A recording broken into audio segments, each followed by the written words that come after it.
بسم الله الرحمن الرحيم نحمده ونصلي على رسوله الكريم. So moving on to the third characteristic of nouns, we're going on to number. There's nothing extraordinary here we're going to go through. This is mainly a recap of what we've done in the previous level 1. Okay, so kalima from a number perspective is either going to be what? Mufrad, Muthanna and Jama'. Mufrad means what? Singular, one. Muthanna is dual, and Jama' is also known as plural. Okay, Mufrad is also in English called what? Singular, refers to one item. So in dictionaries, the form you will get is the singular form always. Obviously, common sense, you get the singular form. Okay. The dual is what? Two. Okay, this is, you don't have a dual in English. Okay, you don't have a particular sigha or particular form to express dual. In Arabic, you call dual Muthanna. How do you make Muthanna? You put a fatha on the last letter, and then you add alif, and then a noon maksura, ani. So rajulun becomes rajulani. And dual is quite easy. Only thing is that you have to remember that a dual never has what? Tanween. You never have anin or anun. Correct? Yes?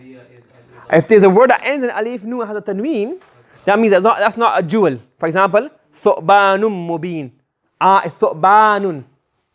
That means not dual, it's what? That's part of the alif noon is part of the word. Bustanun. So bustanun becomes bustanani.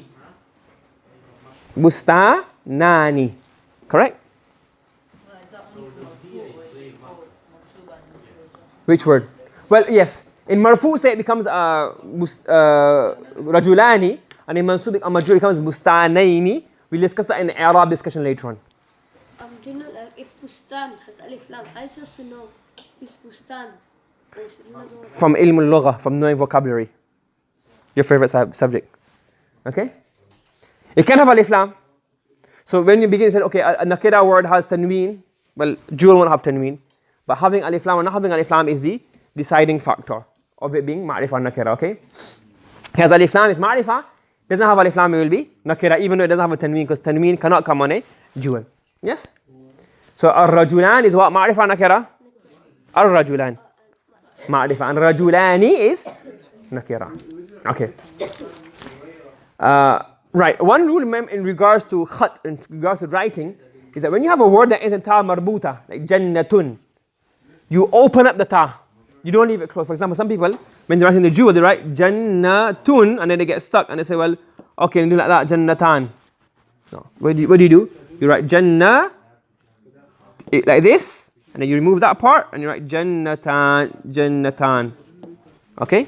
The ta marbuta becomes ta maftuha. You open it up. The closed aspect goes away. Okay? So remember that in writing. Okay? So you have mufrad, muthanna, and jama'. We've done before. How many types of jama' are there? Two. Which two? Salim and mukassar. Salim means what? Fix or follows a rule, follows a pattern, sound. And how many types of salim are there? Two. Which ones? Mudhakkar salim and muannas salim. And then you have the al-jam'ul mukassar. Correct? Okay. Mudhakkar salim, what do you have to do?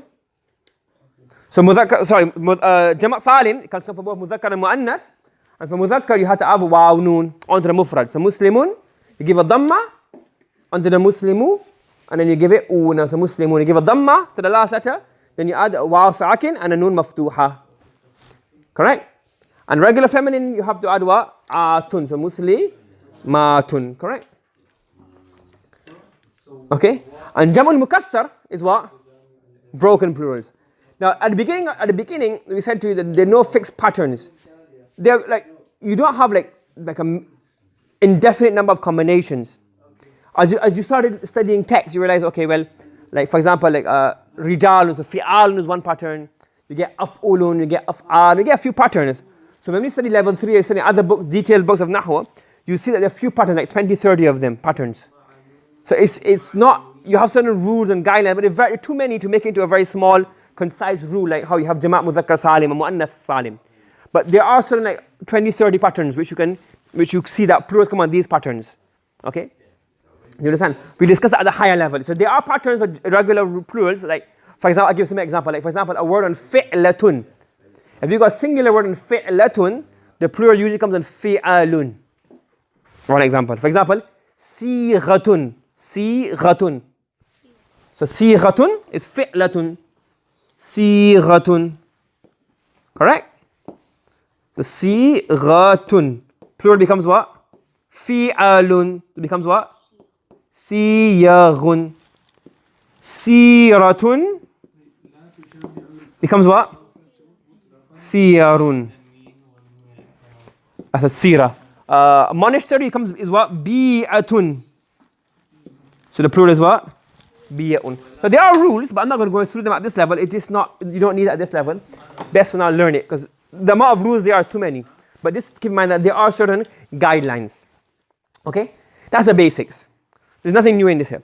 What is going to be new here is that the next lesson is that irregular plurals are two types.